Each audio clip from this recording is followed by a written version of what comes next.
In my nightmares, I see it in the cornfield. And he spots me, and he starts running. And, I'm thinking, it's gonna take me. And I just wanted it to stop. A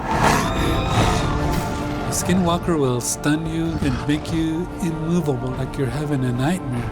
Everything just shuts down on you. The aliens try to convince you that they're not gonna hurt you.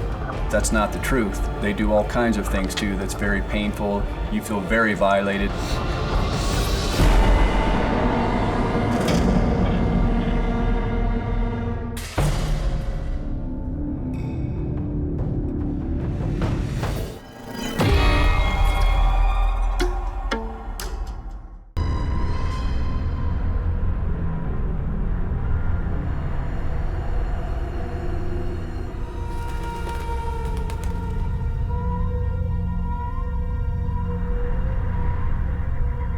It's a landscape so extreme, so harsh, and inhospitable. It's hard to imagine people have survived here for thousands of years. The desert is rugged country. And making matters worse, legends of evil residing especially close. We've got many wide open spaces. We've got a lot of canyons with caves. All kinds of places for strange and unusual things to hide. The legends and myths of the southwestern desert area range from the benign to the truly malevolent and evil, which bestows curses upon people, causing them great pain and even death. My grandmother would always tell me at night, don't wander far off, you don't know what's out there. It might grab you. Things like that, just to scare us. At first, that's what I was thinking. But then, as I got older, I knew what she was talking about. It was true. In New Mexico's remote northwest corner, cattle and sheep ranchers fight a constant battle for survival against the desert's unrelenting heat. Life goes on. That is, until something wicked comes to call.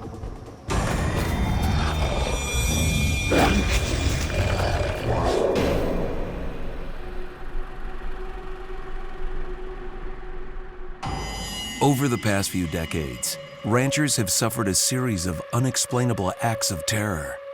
Farm animals mutilated and left for dead. Mutilated is a misnomer because really the wounds were surgically precise. There are dead cattle, dead sheep, and in most instances, no blood. So where did the blood go? I've worked as a professional meat cutter and butcher for 30 years. I know what happens when you open up an animal. They bleed. And when these animals are ripped up in the fashion that they are, there should be pools of blood everywhere, and they're bloodless. There's no blood. Since the 1960s, scores of mutilation attacks have taken place across New Mexico. To date, more than 10,000 cattle deaths. There's never been an arrest. For the most part, police investigators are simply baffled at what happened with respect to these cattle mutilations. And so they've chalked up most of these investigations as unexplainable. They have no idea what happened. When police can't find explanations for these massacres, talk turns to rumors about supernatural creatures. At the top of the list are two suspects, both believed to have the means and motive for carrying out such mayhem. One is considered pure evil, a demonic assassin known as a skinwalker. The other is an entirely different predatory beast. We'll travel deep into tribal land, where Navajos speak of Thunderbirds. Since the Western times, there have been sightings of Thunderbirds. However, recent sightings, as early as the 1800s, have attributed them to being more looking like pterodactyls, like prehistoric animals. And these sightings have become more and more prevalent. Massive airborne hunters, 3 times the size of modern eagles. Scientists say these flying dinosaurs died out long ago. In the desert, some claim otherwise. Funny thing about the Thunderbird and funny thing about the pterodactyls, nobody ever told them they were extinct. These stories and legends about Thunderbirds out there on the reservation, they go far back to the grandfathers, the grandparents, the great-grandmothers, great-grandpas. The ancient stories tell of a supernatural bird so powerful, the sky thunders when it flies. If you've ever looked at a totem pole, you can see the Thunderbird, and it's usually at the top. They believe that a person could transform into a Thunderbird, and then, depending on that person's personality, could be benign or could be malevolent. A Thunderbird can be a bunch of different situations. We've got sightings of a very large raven-like creature with a 30-foot wingspan. We've got sightings of a pterodactyl-like creature with a leathery skin. It was huge. It was very huge. This creature is the only thing that I have ever seen that would be capable of killing such a large amount of animals. Audrey Tortez doesn't normally share stories about fantastic creatures. She's a security officer on the Navajo reservation, which often requires dead serious attention to patrolling endless miles of desert. My grandmother always used to tell me to be careful and come back before it got dark. Audrey didn't listen to her grandmother. I was driving my vehicle on a dirt road, heading back to the main highway. The weather was clear. I had my windows rolled down. I hear this whooshy noise. The next thing I know, in front of my vehicle, I saw this huge bird. I can describe it only as the color of maybe an elephant, the skin almost similar. It had no feathers, and it was flying a few feet in front of me. The wingspan was pretty big because it covered the full length of the road. I stopped my vehicle. I was shocked at what I had seen.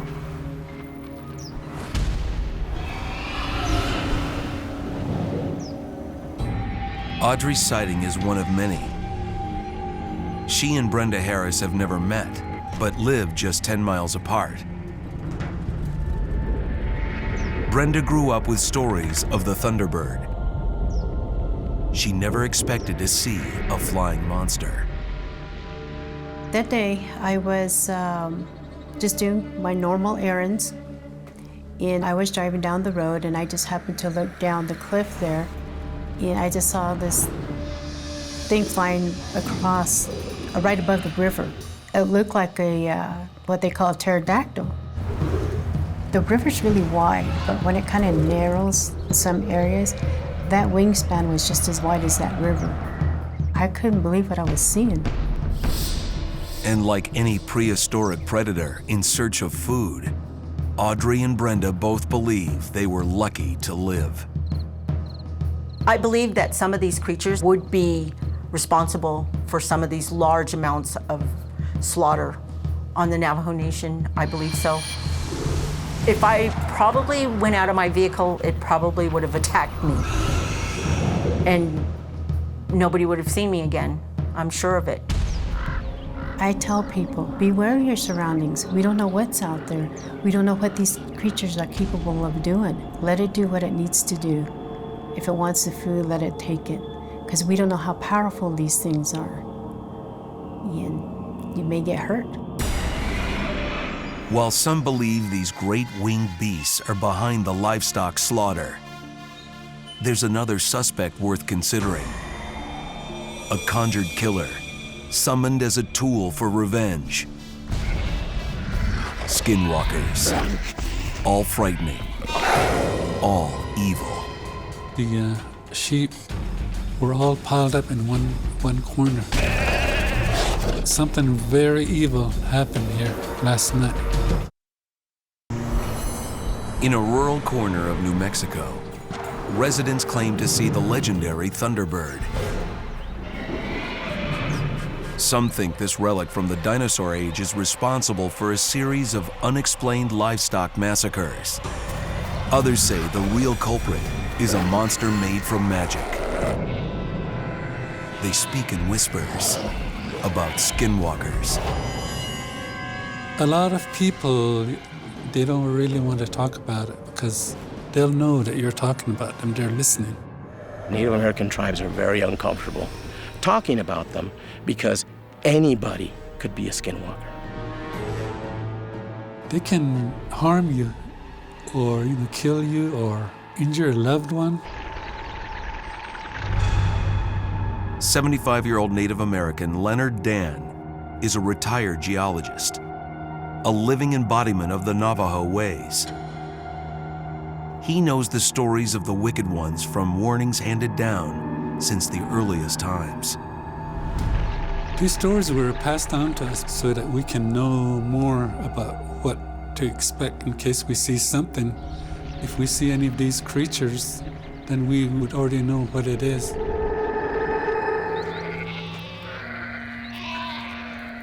In 1969, the creatures the family cared about most were sheep. In the fall, Leonard, his young son, and his father were spending a pleasant day tending to the flock. They had been sheep herders for generations, and times were good. It looked like there'd be lambs and wool to sell that winter. It was about 150 head of sheep, small ones and big ones and lambs. My father had pinned up all the sheep. We locked the gate up and made sure that nothing can get in there to them. That night, something dangerous was lurking.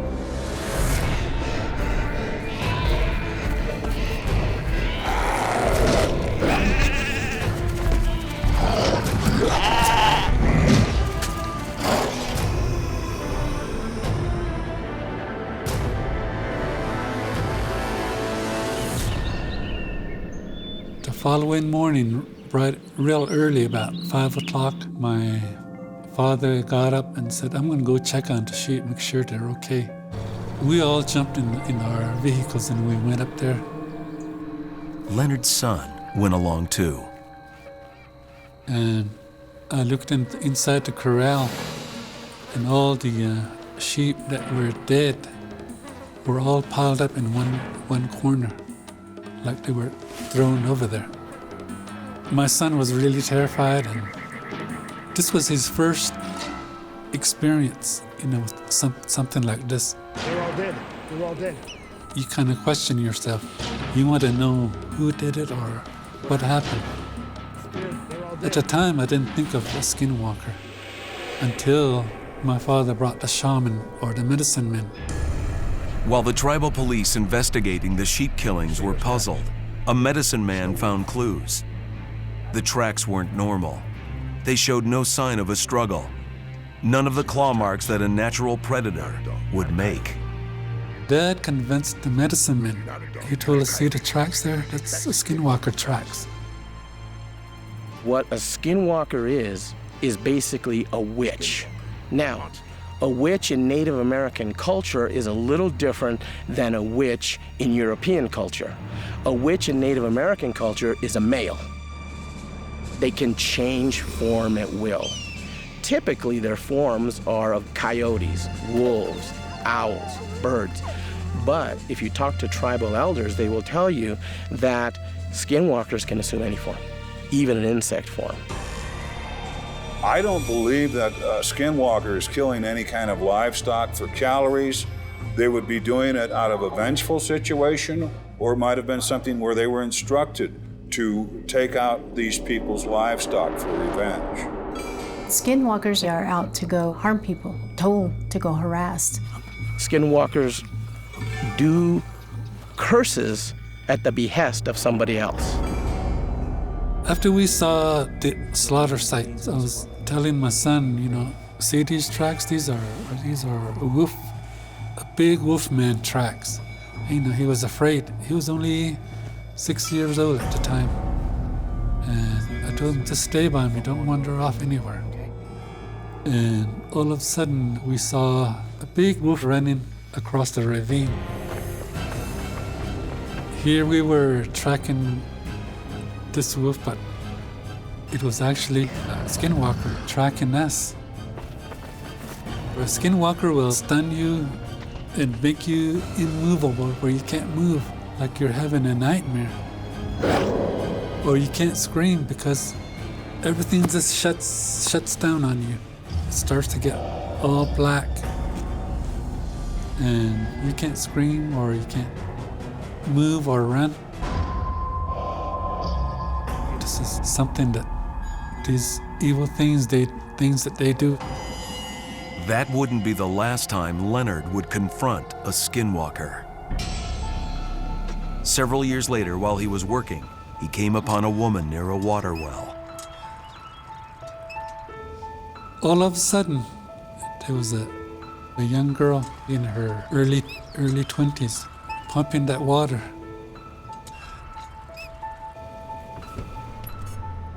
And it turned around to face me.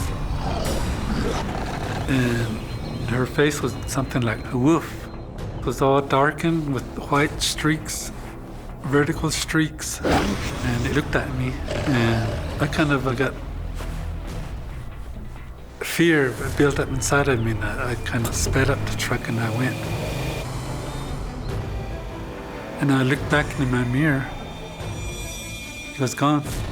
One of the scariest characteristics of a skinwalker, and you'll hear that in Native American tribes, is that it can be anybody.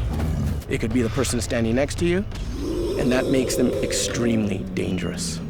With a skinwalker, there's definitely something demonic, some demonic ties into it. They've got powers that we can't explain. And the actual transition to emulate an animal and become that animal, we can't even imagine how that happens, but it is a practice of evil. And skinwalkers aren't the only monsters people here have come to fear. They share the desert with another demonic beast. Only this one hides by day and spreads terror at night. Why is it bothering me? And I just wanted it to stop. Just a few miles down a lonely desert road from where some say giant creatures fly, another legend grows. This one creeps in the night, terrorizing a family that's fighting back despite their fear. 25-year-old Rhonda Price loves the outdoors. The former high school track star is still running. Only now, something dangerous is trailing her steps.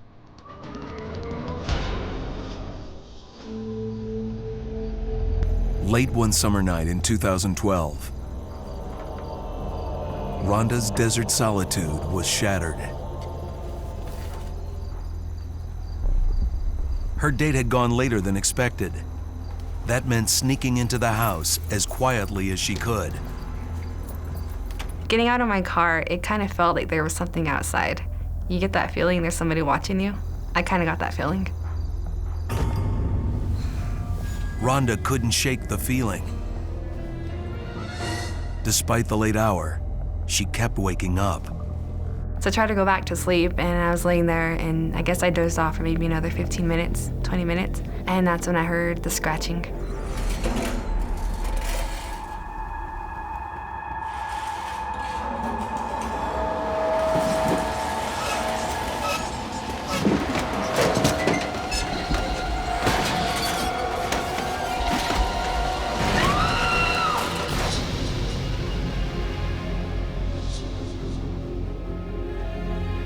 I go to my sister's room and I wake her up and I ask her, can you come with me to my room? And I said, I heard something tried coming through my window. I said, go back into the room with me because I don't want to go in there by myself.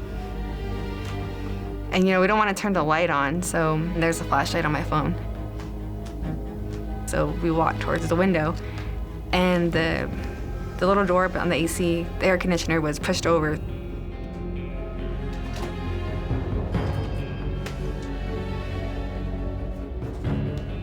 And I shined my flashlight out the window, but I didn't see anything. So me and my sister, we was like, okay, why did it try coming through the window? What did it want? Still uneasy, Rhonda decided to wake up the rest of the family. Tell me what happened. Everybody was scared, frightened. She started telling us that she started hearing tappings on the window and stuff. At first, I thought it was, just people coming around that were just trying to scare her, knocking on the window or scratching on the window and taking off, doing stuff like that, It's too dark. I can't see anything. It's too dark. I can't tell if there's anything outside or not. Do you see it anywhere? It's too dark outside. What is it? What's wrong? Are you okay? What happened? What did you see? Rhonda was no longer sure what was there or not, although her intuition might be correct. According to local legend, it may have been a beast called the Nightstalker. It's usually a bipedal creature of sorts that's very hard to see at night. And they usually outline a being that looks human-like, but we're not sure exactly what it is because they come in different shapes, different forms. These Nightstalker beings will go into cornfields, they will go into alfalfa fields, even on pavement or on a dirt road. So our evidence becomes very limited when they start traveling.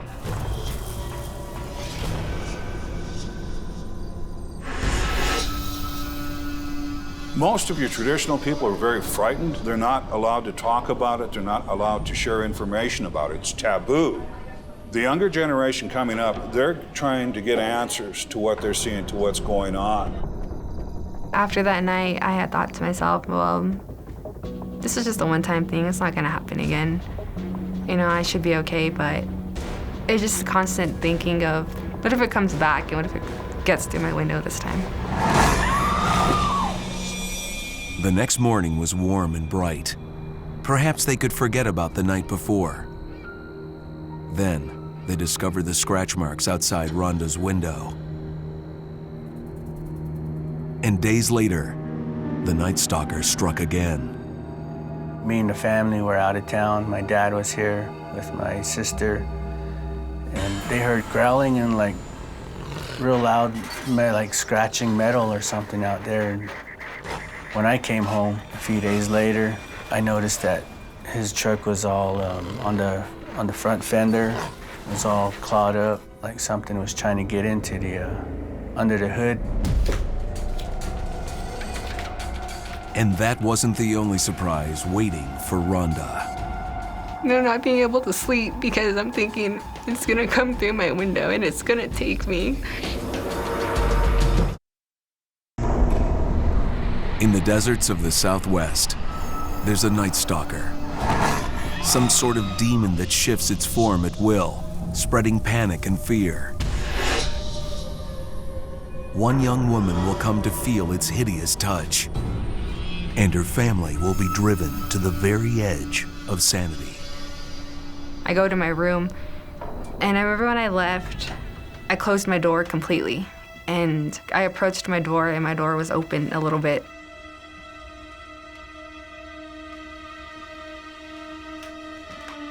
So I walk into my room, and I move my curtains, and the air conditioner door was pushed down again.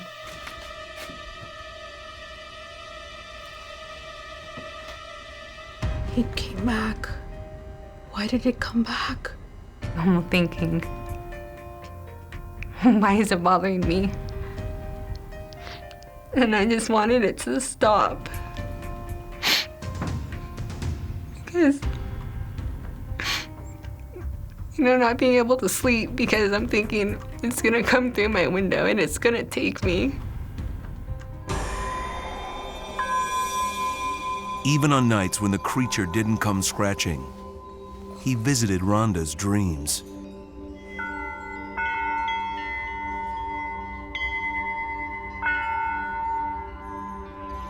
In my nightmares, I see it in the cornfield, and he's standing there and he spots me.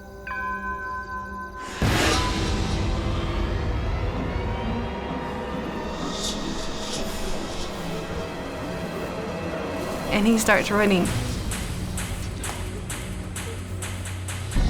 And I woke up and, I was like, I don't want to go to sleep. And I'm thinking it's going to come back for me.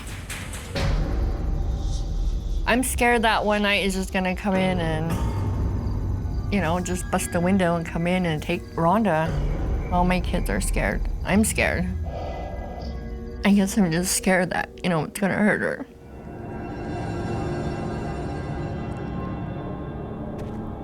I had to stop it.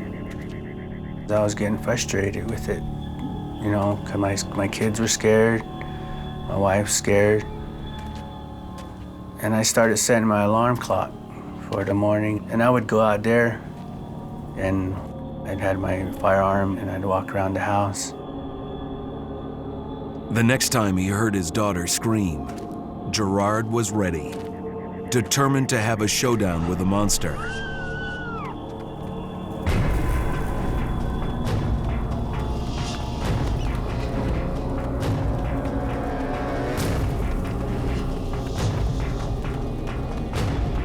In our neighbor's cornfield, and they're midway through their field. I seen some red-orange eyes facing me, but there was really no shape or form.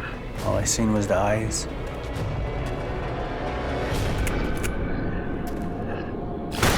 And I fired at it, and when I fired at it, it didn't take off like an animal. It just shifted to the right.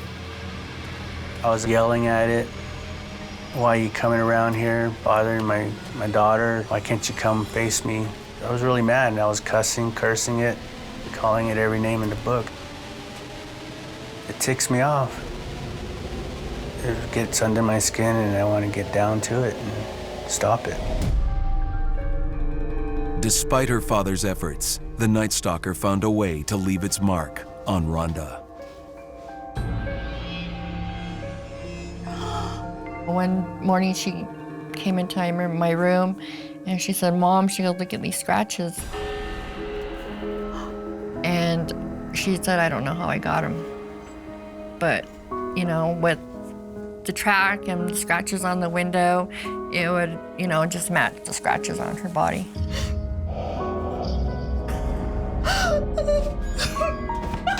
That makes me scared that it could actually, you know, take her or harm her.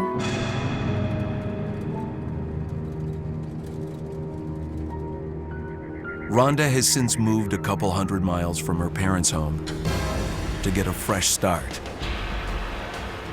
Not everyone can escape a living nightmare by moving away. Unwelcome visitors have been haunting one man since he was a young boy. And with their extraterrestrial abilities, they can follow him wherever he goes. The aliens try to convince you that they're not going to hurt you. That's not the truth. They do all kinds of things too that's very painful. They play mind games. There is one corner of the desert that carries a unique reputation for monsters and mysteries. A place where aliens visit from space. 75 miles north of Las Vegas is a 5,000 square mile patch of desert wasteland. It encloses America's most secret military facility, Area 51, the holy grail for millions concerned about aliens. It was built at the dawn of the nuclear age.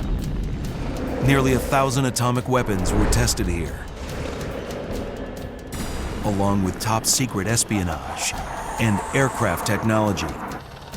Over the years, the very secrecy needed to protect U.S. military advances has connected this remote stretch of desert with the mother of all monster beliefs, aliens from space.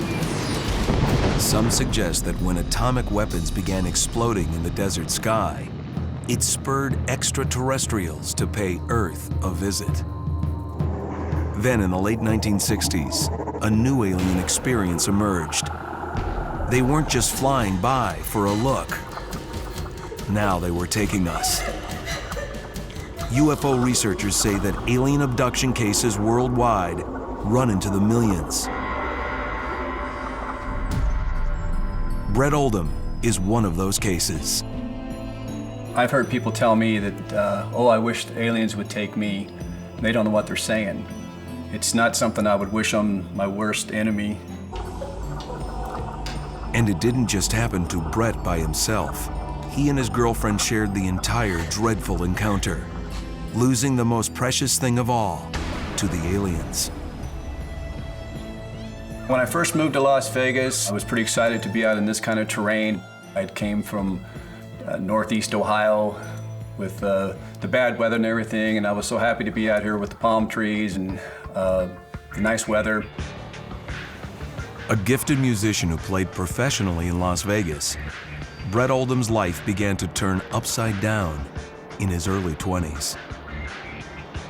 I started getting panic attacks, and all of a sudden, I didn't want to go outside. If I was in a large crowd, it would trigger a panic attack. It was really, really unusual for me to experience these kind of feelings, and I couldn't explain any of it. There was times that Brett was depressed, so something was bothering him, but I didn't know what it was.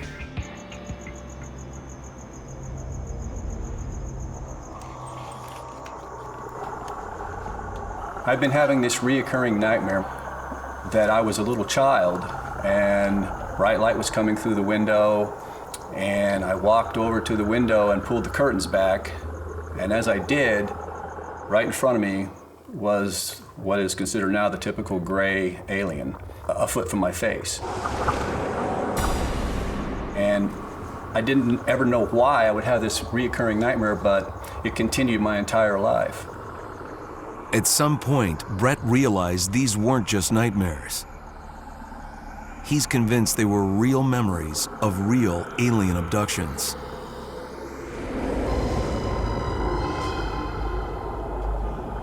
They always want to calm you. They'll come up sometimes and they'll put their hand on your forehead.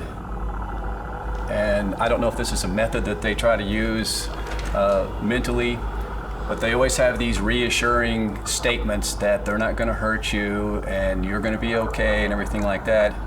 That's not the truth. They do all kinds of things too that's very painful. You feel very violated. I mean, something that you don't want to be a part of.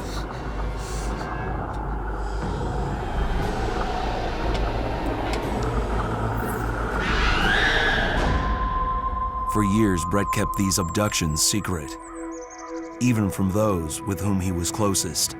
Brett and I met in 2006. We hit it off right away. We had a lot of things in common, and it was, pretty much love at first sight. Soon, Gina would suspect something was wrong. Babe, wake up. Babe, wake up. You're having a nightmare. I would be woken up by him screaming, groaning, moaning. He was very upset. I'd never heard him sound like this before. It would make the hair rise on the back of my neck. I didn't want to subject anybody else, especially somebody that I loved, to this, and I didn't want to scare her. After 2 long years of bad dreams, What's going on with you? Brett finally told Gina the truth. Well, I didn't want to tell you because I don't want to scare you. It was very upsetting, and to know that someone I loved, my husband, had gone through this. Now that I know the truth and that he is an abductee, it frightens me because I know that they can still come and take him, and it also frightens me for myself. They could take me too. But there was one final secret. A memory of the single most horrifying abduction Brett had ever been victim to. It happened before he met Gina, when he and a former girlfriend were expecting a child, and they were abducted together. I'm scared. I'm frightened. I don't want them to come back. I think they forced Brett to watch what they're doing to me to get his reaction, a human reaction. While living in the Nevada desert, Brett Oldham claims that aliens from space abducted him. Brett told his wife about the encounters with the Greys. except for his worst abduction, when he was taken with his former girlfriend. In 1988, I had met a girl. We began dating, and after a few months, she had moved in with me. Everything was going really great. And then we found out she was pregnant. I was so happy. And my friends were all, they wanted to buy things, and we couldn't wait to do the bedroom for the baby, but we didn't know what it was gonna be. It was typical mom stuff. Brett was very excited because that would have been his first baby. So we were really happy. We were all happy that we were gonna have a baby. Brett had already confided in Diane about the alien abductions. But she had no idea the aliens would soon come hunting for them both. I'd been taken, abducted by these aliens by myself my entire life until I was 29 years old, until that night that my girlfriend and I were taken together. There was nothing unusual about that night. We went to bed. She had an old typewriter that she had placed beside the bed. And during the night, we were both awakened by a loud bang. I jumped up and I saw these three things. It was dark in our room, but you could tell they were gray. And they had these eyes that looked like almonds. They were huge. And then I closed my eyes and shook my head to wake up because I thought, well, maybe I'm dreaming. You open your eyes and you're in shock that you're seeing these creatures in your room with you. I was so scared, I couldn't move. I didn't believe it was real. And then the next thing I know, I was out. I mean, completely out.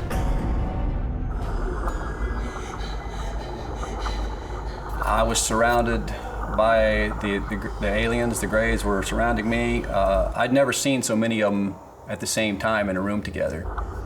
And we were both nude. I remember waking up and I was freezing cold. And I was on this slab, like a gray metal bed, kind of like a gurney. And I couldn't move at all. And then I kind of turned my head a little bit and I could see Brett. And I was looking at Brett, and Brett, his eyes, I'll never forget his eyes because they were so big and he looked so scared. They had her in a position much like you would an OBGYN would do in an exam. Had her legs up and in that position. And she was screaming, "Just don't take my baby, stop!" "Don't take my baby, please stop," begging them. I was scared and I didn't want to lose my baby because I loved my baby and I didn't want to lose it.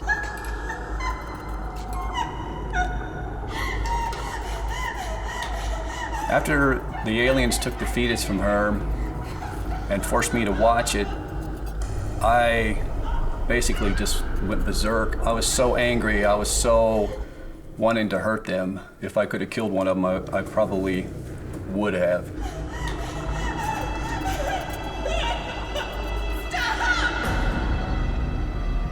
And then the next thing I remember, we were waking up the next morning. Sun was coming through the window, and she noticed blood. Brett rushed Diane to the hospital. Well, after the doctor examined her, and he seemed kind of perplexed, and he said, I've never seen anything like this. And that's when he told us that there was no fetus in there. It was like I was never pregnant. And I was like, what? I didn't understand. He goes, well, it's like you're not even pregnant. He said, I just examined her a few days ago, and she was totally pregnant, heartbeat, everything was great. And right now, there's no sign that she's ever been pregnant. And Brett looked over at me and he said, they took it. And I knew what he meant.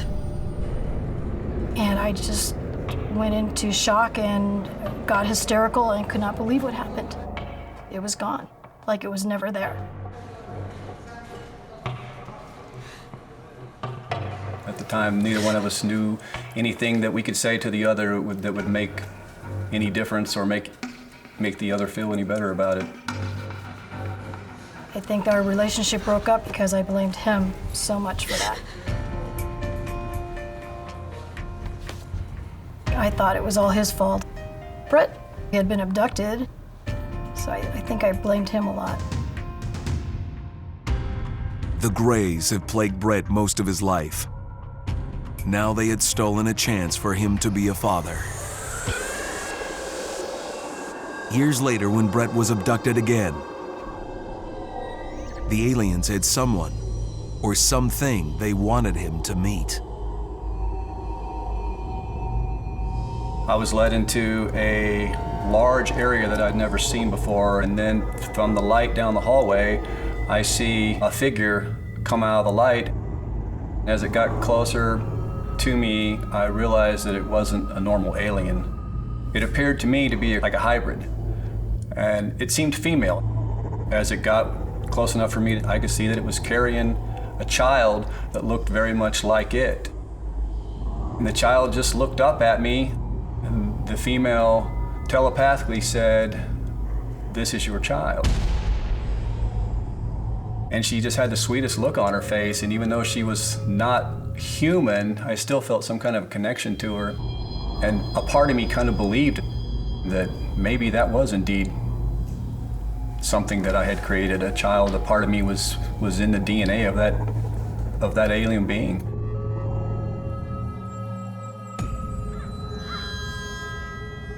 Brett hasn't seen the child since, but more than 20 years later, he can't help but wonder where it is today.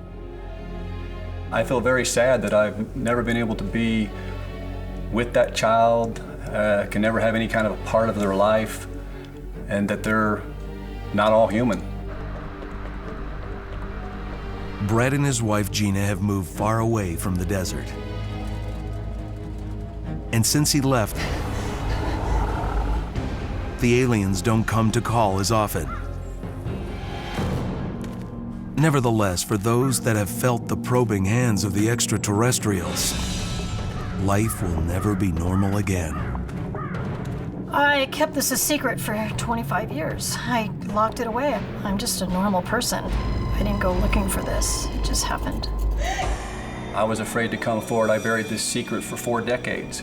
I think it's important that people know that this is a very real phenomenon that's happened. I've seen it. I've lived it. They're real.